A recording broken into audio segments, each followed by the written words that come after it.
کیا صرف پیسے والے ہی اللہ کی راہ میں انفاق کر سکتے ہیں؟ صدقہ چھپا کر یا ظاہری طور پر دینا چاہیے؟ اگر کوئی انسان نذر یا عہد مان لے تو کیا اس کا پورا کرنا ضروری ہے؟ ان سوالات کے جوابات کو جانتے ہیں آج کے اس ایپیسوڈ میں۔ اعوذ باللہ من الشیطان الرجیم، بسم اللہ الرحمن الرحیم۔ ناظرین کرام، السلام علیکم۔ سبیل قرآن کے اس تفسیری پروگرام میں ایک بار پھر ہم آپ کو خوش آمدید کہتے ہیں۔ آج ہم سورہ بقرہ کی 2 آیتوں کی تفسیر کو لے کر حاضر ہوئے ہیں۔ تو آئیے سب سے پہلے آیت نمبر 270 کی تفسیر کو جاننے کے لیے اس کی تلاوت اور ترجمے سے آغاز کرتے ہیں۔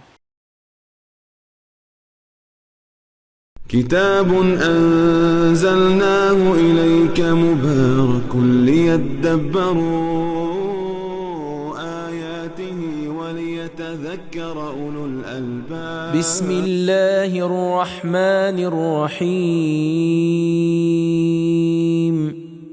وما أنفقتم من نفقة أو نذرتم من نذر فإن الله يعلمه وما للظالمين من أنصار۔ اور جس چیز کو تم راہ خدا میں خرچ کرتے ہو یا جس مال کے متعلق نذر کی ہے کہ اسے خدا کی راہ میں خرچ کرو گے، خدا اسے جانتا ہے اور ظالموں کا کوئی مددگار نہیں۔ ناظرین، یہ تھی عیسائی مبارکہ کے اہم ترین نکات۔ اب عیسائی مبارکہ کے اہم ترین پیغامات کو بھی جان لیتے ہیں۔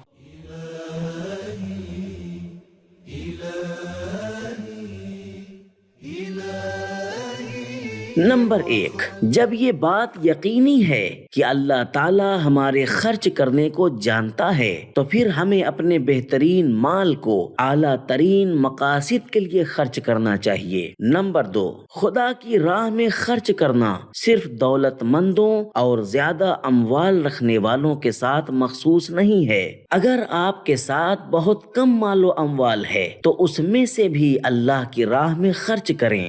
من نفقتن، کبھی موسم خزاں کا ایک زرد پتا بھی بہت سی چیونٹیوں کے لیے کسی پانی کے حوض پر کشتی کا کام کر جاتا ہے۔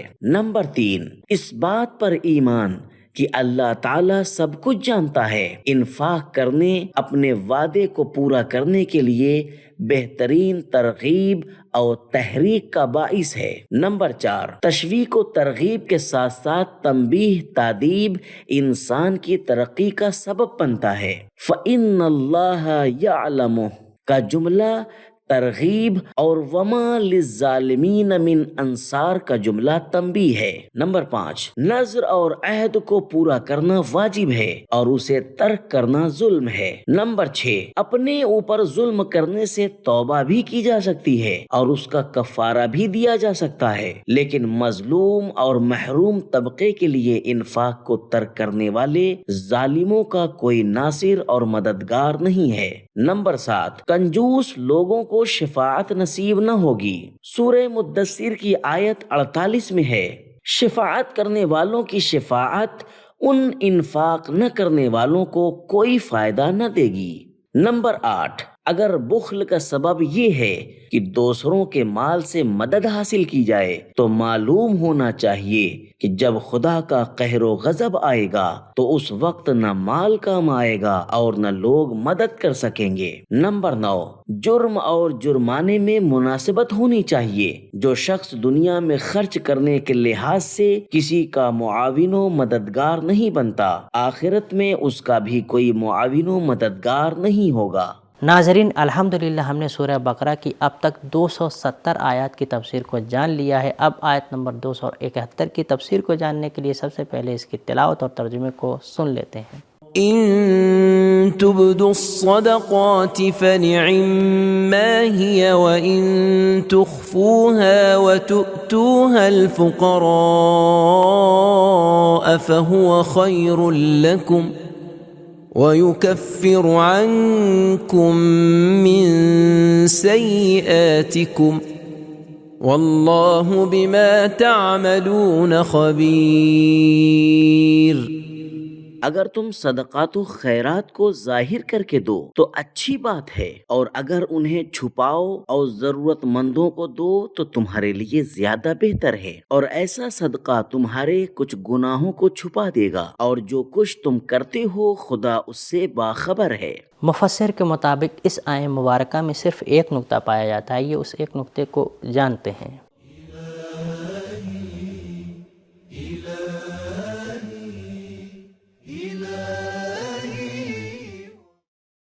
امام محمد باقر علیہ السلام اس آیت کے ذیل میں فرماتے ہیں، اللہ تعالیٰ نے فرمایا ہے کہ واجب زکوٰۃ ظاہر کر کے دو اور مستحبی زکوٰۃ پوشیدہ طور پر دو۔ تفسیر نور الثقلین جلد نمبر 1 صفحہ نمبر 289۔ یہ حکم شاید اس لیے ہے کہ واجب زکوٰۃ کی ادائیگی ایک عمومی فریضہ ہے جس میں ریاکاری کا ہونا یا نہ ہونا لحاظ نہیں رکھا گیا، اگرچہ آیت مالی لحاظ سے مدد کرنے کے بارے میں ہے، لیکن اسلامی ثقافت میں ہر نیک کام کو صدقہ کہا گیا ہے، یہاں تک کہ اگر مسلمانوں کے راستے میں سے ایک پتھر کو بھی ہٹایا گیا ہو تو وہ بھی صدقہ ہے، لہذا محروم افراد کے ساتھ علمی تعاون، ان کی عزت و آبرو کا دفاع اور کسی کام کے لیے وسیلہ بننا بھی صدقہ ہے۔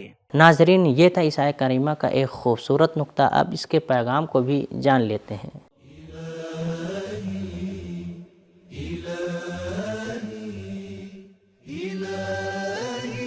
نمبر 1، راہ خدا میں ظاہری طور پر خرچ کرنا دوسروں کی ترغیب کا سبب ہوتا ہے، انسان سے بخل کی تہمت کو دور کرتا ہے، اور یہ ایک قسم کی عملی تبلیغ ہے۔ نمبر 2، اس کے باوجود کہ صدقات و زکوٰۃ کے بہت سے مصارف ہیں، لیکن آیت میں فقیروں کا ذکر ان کے حق اولیت کو ظاہر کرتا ہے۔ نمبر 3، آپ فقراء کے پیچھے جاؤ، انہیں اپنے پیچھے نہ بلاؤ، وَتُؤْتُوهَا الْفُقَرَاءَ فرمایا گیا ہے، یا تُؤْتِكُمُ الْفُقَرَاءَ نہیں کہا گیا۔ نمبر 4، چھپا کر اللہ کی راہ میں خرچ کرنا ریا اور خود نمائی سے دور اور اخلاص سے زیادہ قریب ہے، نیز یہ طریقہ زکوٰۃ و صدقات لینے والوں کی آبرو کو بھی بچاتا ہے۔ نمبر 5، انسان کے اندر منفعت طلبی اور خیر خواہی کے جذبات پائے جاتے ہیں، چاہے کبھی مصداق میں غلطی کرتے ہوئے برائی کی طرف چلا جاتا ہے، اس لیے الہی پیغمبروں نے خیر و نیکی پر مبنی نمونے انسان کے سامنے بیان کیے ہیں۔ نمبر 6، فقراء کی مدد سے بعض صغیرہ گناہ معاف کر دیے جاتے ہیں۔ قرآن پاک میں سیئات کا لفظ کبیرہ گناہوں کے مقابلے میں استعمال ہوا ہے، جس کے معنی صغیرہ گناہ ہیں۔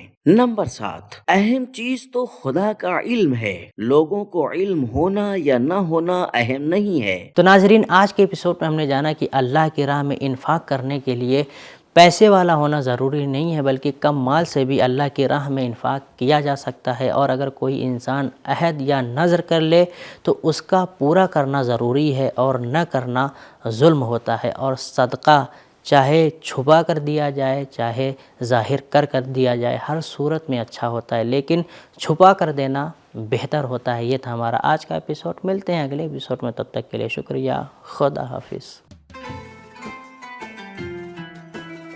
سبیل قرآن، قرآنی سماج کی پہچان۔